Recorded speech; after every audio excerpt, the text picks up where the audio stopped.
Departmental action తీసుకోవాలి, కఠినంగా శిక్షించాలి. సినిమా థియేటర్లో ఉన్నారా? ఇట్లాంటి మాటలు చెప్పడానికి బాగానే ఉంటాయి, కానీ ఆచరణలో కూడా ఉండాలి కదా. చిన్న పొరపాటు చేసినా ఒప్పుకోను. అసలు అతనికి నోటీస్, ఆదోనిలో ఏం శనక్కాయలు అమ్ముకున్నోడు చదువుకోకూడదా? ఇది చాలా దారుణం. ఏమి శనక్కాయ, నువ్వు కష్టపడి బతుకుతున్నావు, అందుకే నువ్వంటే నాకు గౌరవం. ఎంత కష్టపడతావు చూడు. ఇన్నొద్దమ్మా, ఇన్నొద్దమ్మా.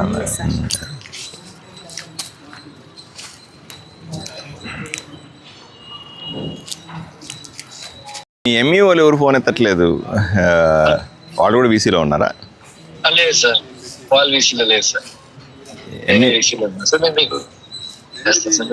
మీ ఎంఈ వాళ్ళు ఎవరు నాకు ఫోన్ ఎత్తకపోతే 10 సార్లు చేసిన తర్వాత మీకు చేస్తున్నాను. ఒకసారి ఎంఈఓకి చేసి నాకు చేయమనండి. మాట్లాడతారు సార్, సార్ ఫోన్ చేస్తారు చెప్తారు. వాళ్ళు నాకు చేయమనండి అర్జెంటుగా. ఫోన్ చేస్తే ఇప్పుడు ఫోన్ ఎత్తకపోతే ఎలా?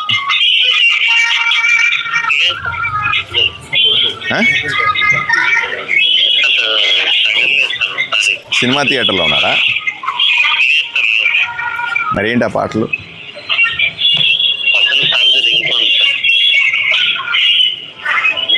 పక్కన పాటలు ఆపితే నేను చెప్పేది అర్థం. ఎందుకు ఇన్నిసార్లు ఫోన్ చేస్తుంటే కూడా ఎత్తట్లేదు మీరు?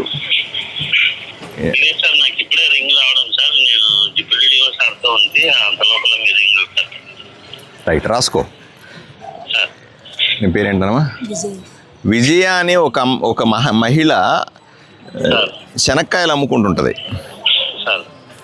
ఈ శనక్కాయలు అమ్ముకుంటూ జీవనం సాగిస్తూ ఉంది. వాళ్ళ కొడుకుని స్కూల్లో చదివించాలనుకుంది. స్కూల్లో చదివించాలనుకుంటే ఏ స్కూల్కి వెళ్ళారమ్మా? RCM school. ఆర్సీఎం దగ్గర గవర్నమెంట్ స్కూల్ ఉందా? Aided school. ఓకే, అక్కడికి పోతే మీరు శనక్కాయలను అమ్ముతున్నారు కాబట్టి నేను అక్కడ అడ్మిషన్ ఇవ్వను అని ప్రిన్సిపాల్ చెప్తాడట. ఇది చాలా దారుణం. ఏమి శనక్కాయలు, ఇట్లాంటి మాటలు చెప్పడానికి బాగానే ఉంటాయి, కానీ ఆచరణలో కూడా ఉండాలి కదా. ఆదోనిలో ఏం శనక్కాయలు అమ్ముకున్నోడు చదువుకోకూడదా? మరి ఎందుకు రాయను అంటారు? అడ్మిషన్ రాయను అని వెనక్కి పంపిస్తే ఆ పిల్లోడు మళ్ళీ అవమానంతో వచ్చి మళ్ళీ శనక్కాయలు అమ్ముకుంటానని తిరుగుతున్నాడట. ఇద్దరు అబ్బాయిలు, రాసుకో, పేరు రాసుకో. ఇద్దరు అబ్బాయిల పేర్లు చెప్పమ్మా. స్టీఫన్ అనే ఓ పిల్లవాడు, జాన్ అనే ఇంకో పిల్లవాడు. వాళ్ళ అమ్మ పేరు విజయమ్మ. ఆమె ఫోన్ నెంబరు మీరే ఫాలో అప్ చేసుకోవాలి, మీరే వాళ్ళని అన్నీ తెలుసుకోవాలి. ఆ పిల్లల్ని తీసుకొని వచ్చి స్కూల్లో చేర్చుకొని నాకు అప్డేట్ చేయాలి. ఏ చిన్న పొరపాటు చేసినా ఒప్పుకోను. అసలు అతనికి నోటీస్ ఇమీడియట్ సర్వ్ చేయండి. ఎవరైతే మీరు శనక్కాయలు అమ్ముకుంటున్నారు కాబట్టి నేను మీకు అడ్మిషన్ అన్నటువంటి టీచరో ప్రిన్సిపలో ఎవరో ఆయనకి నోటీస్ ఇచ్చి ఎక్స్ప్లెనేషన్ అడగండి. వాళ్ళ స్కూల్లో అందరూ పైనుంచి కారులో దిగేవాళ్ళు, పైనుంచి ఊడిపడేవాళ్ళు మాత్రం చదువుకోవాలనా? ఆదోనిలో ఆ రకంగా బిహేవ్ చేస్తే ఏ టీచర్ని ఒప్పుకోను. ఏ ప్రిన్సిపాల్ అయినా సరే అట్లా ఒప్పుకోను. కఠినంగా శిక్షించాలి, డిపార్ట్మెంటల్ యాక్షన్ తీసుకోవాలి, కఠినంగా శిక్షించాలి. ఈ విషయం మీరే పర్సనల్గా ఫాలో అప్ చేసుకొని నాకు అప్డేట్ చేయాలి. ఓకే, వాళ్ళిద్దరికి వెంటనే అడ్మిషన్లు జరగాల. పెద్దోడు 9 చదివినాడు సార్. ఓపెన్ టికెట్ రాసేవాడు.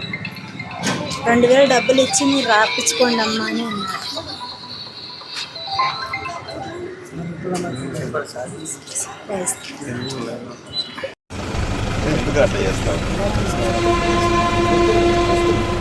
భవిష్యత్తు బాగుండాలి. మీ అమ్మ ఎంత కష్టపడి నీకోసం వెళ్ళి చేస్తా ఉంటే నువ్వు ఎందుకు రైట్లో చేస్తావు? నీకు ఎన్నిసార్లు చెప్పాను, కనబడినప్పుడు చెప్తానా స్కూల్ పోరని చెప్తాను లేదా? ఎంట పడుతున్నాను నీకు స్కూల్ పో అని. మీ- కాదు మీ అమ్మ నాన్న పంపించడం లేదా? పంపిస్తారా? మరి ఎందుకు పోవడం లేదు? పనులు అట్లుంటాయి. మంచి పనులు చేస్తే ఫస్ట్ బాగా వచ్చినాడు సార్. ఫస్ట్ బాగా వస్తే కొడతారు.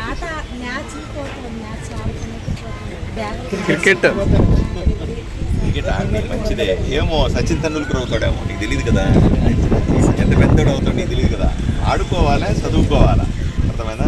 నువ్వు స్కూలుకు పోకుండా నాకు ఎప్పుడన్నా బుట్టతో కనపడితే మాత్రం సంగతి చెప్తాను చూడు. ఎప్పుడన్నా పండగలు అట్లా వచ్చినప్పుడు అప్పుడు తీసుకొని మీటింగ్లు పడితే ఎత్తుకో. అమ్మకి సాయం చేయాల్సిందే, అర్థమైందా? నేను కూడా మా నాయనకి సాయం చేసేవాడిని కానీ అదేం సిగ్గుపడాల్సిన పని లేదు. ఈ పని చేసుకోవాలి, బాగా చదువుకోవాలి. చదువుకుంటావా? Very good. ఏం పేరు నీ పేరు? జాను. ఇంకోటి పేరేమి? స్టీఫెన్. Very good. లేదా కొడుకు స్కూల్కి పోతాడు లేదా? లేదు సార్. పోడంట. వాళ్ళు మీరు వ్యాపారం చేస్తారమ్మా అని అంటారు. ఏం వ్యాపారం ఇదే? వాడు ఈ వ్యాపారం చేసి బతుకుతాడా చెప్పు తల్లి. నువ్వైతే కుటుంబాన్ని లాగుతున్నావు దీన్ని వేసుకుని. నేను 2 ఏళ్ళు నేను చూస్తున్నాను నిన్ను. ఏడ పడితే ఆడ పాపం కష్టపడతా రాత్రి పగలు కుటుంబాన్ని లాగుతున్నావు. కొడుకు ఈ పని చేసి బతకగలుగుతాడా? ఇల్లుందా పోనీ? బాడిగింట్లో ఉన్నావా? లోకేష్ సార్ కలిస్తే అదే చెప్పినారు, ఇస్తామమ్మా అని చెప్పినారు.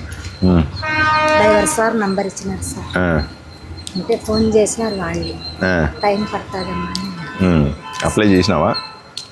లేదు, ఆడ ఓసూరులో సార్ కలిసి. ఓసూరులో ఇచ్చినావా? పత్తికొండ. మీరు పత్తికొండలోనా ఉండేది?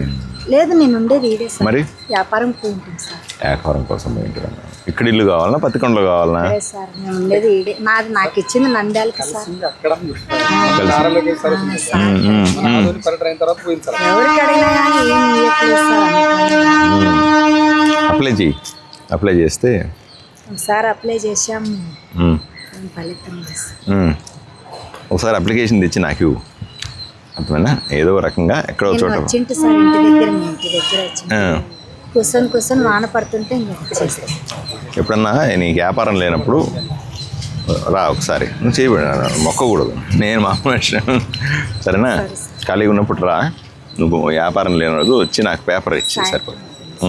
నేను లేకపోయినా సరే పేపర్ ఇస్తే నేను దాన్ని నోట్ చేసుకొని మళ్ళీ ఈసారి వచ్చినప్పుడు ఆర్డీఓకి ఇస్తాను నేను, సరేనా? ఈమెకి ఇవ్వాలా, ఎంఆర్ఓ ఆర్డీఓకి ఇచ్చి వాడు ఎక్కడో చోట ఖాళీ ప్లేస్ చూసి పట్టాలు ఇప్పించే ప్రయత్నం చేస్తాను, సరేనా? నీ కొడుకును మాత్రం చదివించు. మళ్ళీ చెప్తాను సార్. ఆయన గవర్నమెంట్ స్కూల్లోనే ఇడిచినాను సార్. ఇడిస్తే పిల్లలు కొద్దిగా ఆడుకునే తోడు ఏదన్నా మీటింగ్ ఉన్నప్పుడు వ్యాపారంకి వచ్చేటప్పుడు, అమ్మ మీరు వ్యాపారాలు చేస్తారమ్మా, పేర్లు కానీ ఎక్కనీయలేదు సార్. ఆయన ఎవరు? ఆయన కేశవ్ సార్ అని ఉన్నాడు, ఎక్కిలేరు సార్. కాళ్ళు మొత్తం సార్, నేను పంపిస్తాను సార్, ఎట్లో 2 రోజులు 3 రోజులు అక్కడే మాకు కడపూర్తిగా సార్ అంటే, లేదమ్మా నేను ఎక్కి అని పేర్లు ఎందుకు ఆడికి. ఆయన ఏ స్కూలు? ఇదే RCM school sir, government school. Government school number ఉందా సార్? గేట్ అవుతాలా సార్? డిఓ ఫోన్ చేయండి. 2 పిల్లలు అవుతలే సార్. కాంతినగర్ అదే ఆర్సీఎం స్కూల్ దగ్గర గటర్ ఉంది కదా సార్. స్కూల్లో ఎక్కించాను అంటాడా? పేర్లు ఎక్కిలేదు సార్. ఎప్పుడు? పోయిన సంవత్సరమే సార్. నేను మాట్లాడతాను. సంవత్సరం స్టీఫెన్ జాన్ సార్.